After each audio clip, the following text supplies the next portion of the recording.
नमस्कार दोस्तों। आज की कहानी बहुत ही रोचक है। एक था रौनक। एक लड़का था जिसका नाम रौनक था। जैसा नाम वैसा रूप। अकल में भी उसका मुकाबला कोई नहीं कर सकता था। एक दिन उसने अपने घर के बाहर बड़े बड़े अक्षरों में लिखा, यहाँ अकल बिकती है, means wisdom for sale here. उसका घर बीच बाजार में था। हर आने जाने वाला वहां से गुजरता था। हर कोई बोर्ड देखता था, हंसता था और आगे बढ़ जाता था। रौनक को विश्वास था उसकी अकल की दुकान एक दिन जरूर चलेगी। एक दिन एक अमीर महाजन का बेटा गप्पू वहां से गुजरा। मतलब बेटे का नाम था गप्पू। दुकान देखकर उससे रहा नहीं गया। उसने अंदर जाकर रौनक से पूछा, यहाँ कैसी अकल मिलती है, उसकी कीमत क्या है? रौनक ने कहा, यह इस बात पर निर्भर करता है कि तुम इस पर कितना पैसा खर्च कर सकते हो। गप्पू ने जेब से 1 रुपया निकालकर पूछा, इस रुपए के बदले कौन सी अकल मिलेगी और कितनी? रौनक बोलता है, भाई 1 रुपए की अकल में तुम 1 लाख रुपए बचा सकते हो। गप्पू ने 1 रुपया दे दिया। बदले में रौनक ने एक कागज पर लिखा, जहां 2 आदमी लड़ झगड़ रहे हों वहां खड़े रहना बेवकूफ़ी है। गप्पू घर पहुंचा। उसने अपने पिता को कागज दिखाया। कंजूस पिता ने कागज पढ़ा तो वह गुस्से से आग बबूला हो गया। गप्पू को कोसते हुए पहुंचा अकल की दुकान। कागज की पर्ची रौनक के सामने फेंकते हुए चिल्लाया, वह रुपया लौटा दो जो मेरे बेटे ने तुम्हें दिया था। रौनक ने कहा, ठीक है लौटा देता हूं, लेकिन शर्त यह है कि तुम्हारा बेटा मेरी सलाह पर कभी अमल नहीं करेगा। कंजूस महाजन के वादे करने पर रौनक ने उसे पैसा लौटा दिया। उसी नगर के राजा की 2 रानियां थी। मतलब जहां गप्पू और रौनक रहते थे वहां के जो राजा थे उसकी 2 रानियां थी।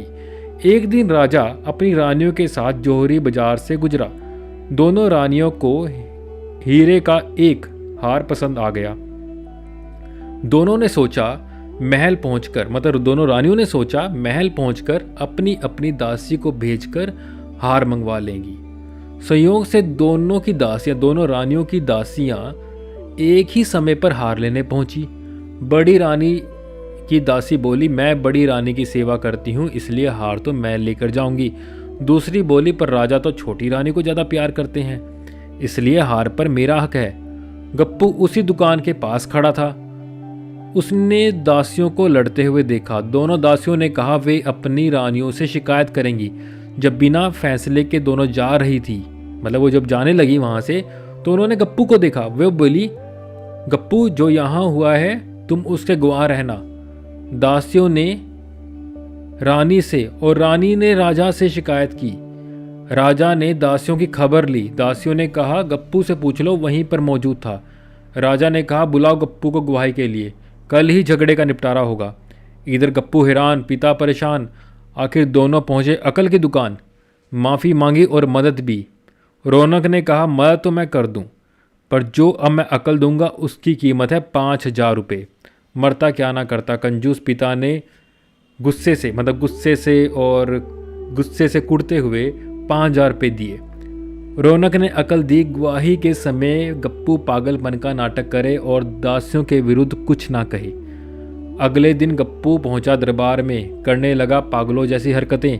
राजा ने उसे वापस भेज दिया और कहा, पागल की गवाही पर भरोसा नहीं कर सकते। गवाही के अभाव में राजा ने आदेश दिया, दोनों रानी अपनी अपनी दासियों को सजा दे, क्योंकि यह पता लगाना बहुत ही मुश्किल है कि झगड़ा किसने शुरू किया। बड़ी रानी तो बहुत खुश हुई, छोटी को गुस्सा आया। गप्पू को पता चला कि छोटी रानी उससे नाराज है, तो वह फिर अपनी सुरक्षा के लिए परेशान हो गया। फिर पहुंचा अकल की दुकान। रौनक ने कहा, इस बार की अकल की कीमत 10,000 रुपये। पैसे लेकर रौनक बोला, एक ही रास्ता है, तुम वह हार खरीदकर छोटी रानी को उपहार में दे दो। गप्पू सख्ते में आ गया, बोला, अरे ऐसा कैसे हो सकता है, उसकी कीमत तो 1 लाख रुपये है। रौनक बोला, कहा था ना उस दिन जब तुम पहली बार आए थे, 1 रुपये की अकल से तुम 1 लाख रुपये बचा सकते हो।